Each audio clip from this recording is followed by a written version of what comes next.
More than a dozen guns stolen this morning from Greenwood Trading Post off State Road 135. Police now looking for the suspects. CBS 4's Eric Graves talked to police and the owner of that gun store about what happened.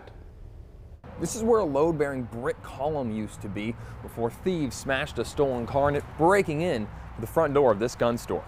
The destroyed brick column used to look just like all of these next to it. Now it's dust and rubble, with some of the bricks even being used to prop open the broken front door of Greenwood Trading Post. Video from early this morning shows the initial damage after suspects crashed a car into the front door. Once inside, the gun store owner says the thieves cleared out 2 display cases, taking 15 handguns in about 60 seconds. We took these pictures of the shattered glass and now empty cases. Johnson County Prosecutor Lance Hamner says these guns could now go to anyone, anywhere, for whatever crime. Either they're going to sell them to their friends to go out and do bad things with, or they're going to use them themselves. The owner of Greenwood Trading Post did not want to talk on camera or video taken inside of his store, but he says his security cameras captured everything. He's turned that video over to police.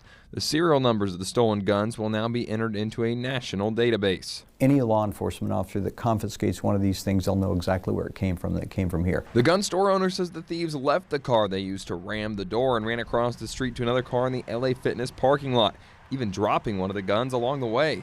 The car left behind is now being checked for evidence by police, but investigators do know the car turned battering ram was stolen out of Indianapolis.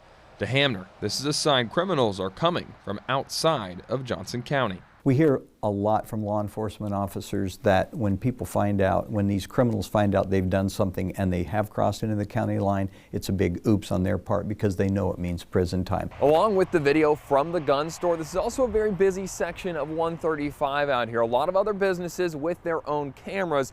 Police are canvassing the area to see if they can find any other video of these suspects coming or going. Reporting in Greenwood, Eric Graves, CBS 4 News.